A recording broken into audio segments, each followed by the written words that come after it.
Litre দুধ নিয়েছি, দুধটা দিয়ে দেবো হাঁড়ির মধ্যে, খুব ভালো করে ফুটিয়ে নেব। দুধটাকে আমি আগে থেকে ছেঁকে নিয়েছি, খুব ভালো মতো ফুটে গেছে। এর মধ্যে আমি দিয়ে দেবো ভিনিগার। এখানে নিয়ে দেবো আমি 2 ঢাকনা ভিনিগার, একটু বেশি পড়ে গেল। 2 ঢাকনা ভিনিগার দিয়ে দেবো। আস্তে আস্তে আমি ছানাটা কাটিয়ে নেব। দুধটাকে প্রথমে নামিয়ে নেব। দুধটা খুব ভালো মতো ফুটছে, ভিনিগারটা আস্তে আস্তে দেবো।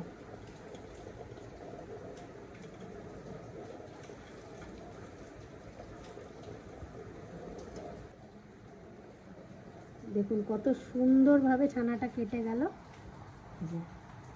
আস্তে আস্তে নাড়া দিচ্ছি, আর একটা সবুজ ভাব জলটা বেরিয়ে এসেছে।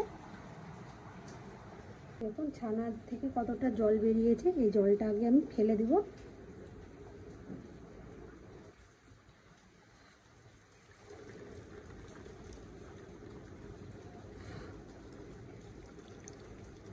বাইরে এতটা বৃষ্টি হচ্ছে যে আমি আজকে বাইরে ভিডিও করতে পারিনি, বারান্দাতেই করছি। তুলে নিচ্ছি, এতটাই গরম যে তুলতে পারছি না। কতটা ছানা হয়েছে 2 লিটার দুধে, অনেকটা ছানা হয়েছে।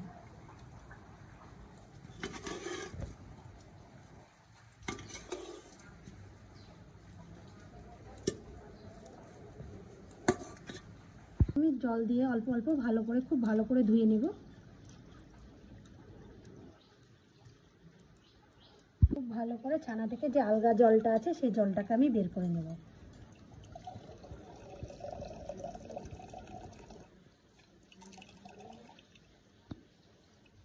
একটা কড়াই বসিয়ে দিয়েছি, কড়াইটা খুব ভালো মতো গরম হয়ে গেছে। অল্প সামান্য দিয়ে দেবো জল।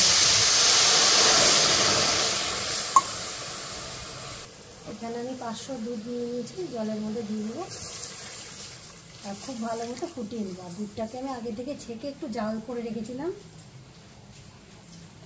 খুব ভালো করে জাল করে নিয়েছি। আর এইভাবে অনবরত নাড়া দিতে হবে যাতে তলে না লেগে যায় দুধটা। নিয়ে নিয়েছি খুব ভালো করে জল ঝরিয়ে। এবার ছানাটাকে একটু মেখে নেব, হাত দিয়ে খুব ভালো করে মেখে নেব। ছানাটাকে আমি ভালো করে মেখে নিয়েছি, আর এরকম একটু ভুসভুসা টাইপের করে নিয়েছি, একবারে মিহি করিনি। এই ছানাটাকে আমি দুধের মধ্যে দিয়ে দেবো। দুধটা দেখুন এখানে আমার হাফ কেজি দুধ ছিল, এখানে আমি 1 পোয়া মতো করে নিয়েছি জাল দিয়ে দিয়ে, অনেকটাই শুকিয়ে এসছে। এর মধ্যে দিয়ে দেবো ছানা।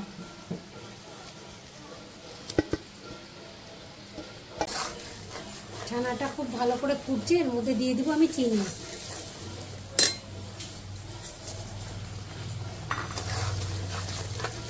খুব ভালো করে মিশিয়ে নিব, আর বারবার আমি এভাবে ঘন ঘন নাড়া দেবো যাতে কড়াইয়ের তলায় না লেগে যায়। খুব সুন্দরভাবে গাঢ় হয়ে এসেছে। আর এই সময় আমি দিয়ে দেবো অল্প সামান্য ফুড কালার, 1 চিমটি, বেশি দেওয়ার দরকার নেই, তাহলে বেশি হলুদ কালার হয়ে যাবে, ভালো লাগবে না। আর আপনাদের কাছে যদি ফুড কালার না থাকে, কেশর থাকে, তাহলে আপনারা কেশরও দিয়ে দিতে পারেন। আর দিয়ে দেবো আমি এখানে এলাচ গুঁড়ো করে রেখেছি, এলাচের দানাটা, সেই এলাচটা দিয়ে দেবো। খুব ভালো করে মিশিয়ে নেবে।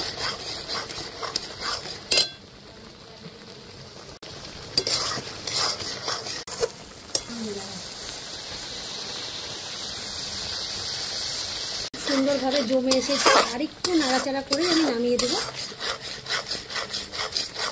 মিষ্টিটা একবারে তৈরি। এবার আমি মিষ্টিটাকে একটা পাত্রে তুলে নেব, একটু ঠান্ডা করে নিব, তাহলে অনেকটাই জমে যাবে।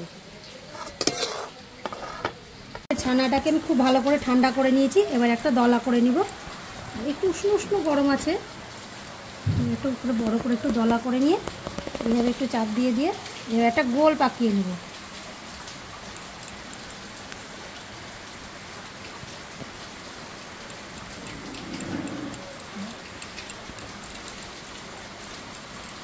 খুব সুন্দর একটা গোল হয়ে গেছে। এবার রেখে দেবো একটা প্লেটে।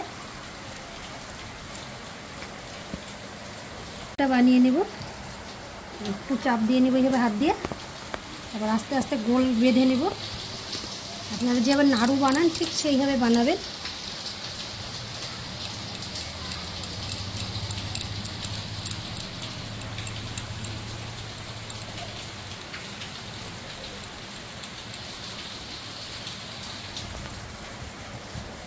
মিষ্টিগুলো বানানো হয়ে গেছে, আর একটাই আছে।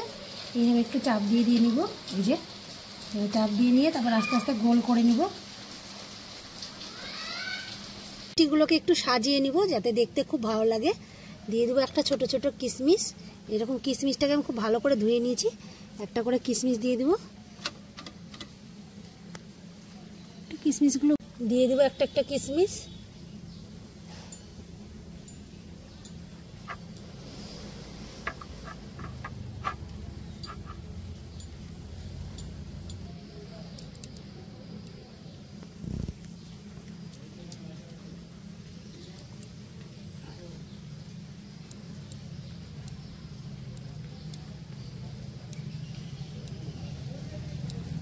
আমি এখানে কাঠবাদাম কুচি করে নিয়েছি, একটু কাঠবাদাম দিয়ে দেবো।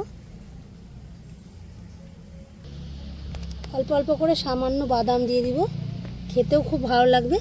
আর বাদামটাকে আমি ছোট ছোট দিয়ে দিব, অল্প অল্প করে বাদাম। একবারে দেখুন দোকানের মতো কেনা মিষ্টি মনে হচ্ছে। আপনারা এইভাবে বাড়িতে বানিয়ে খান, আশা করি খুবই ভালো লাগবে।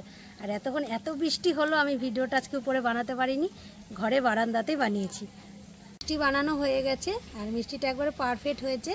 আপনাদেরকে একটা ভেঙে দেখাচ্ছি, এই যে দেখুন কতটা পারফেক্ট হয়েছে। এই দেখুন একবারে পারফেক্ট হয়েছে বানানো।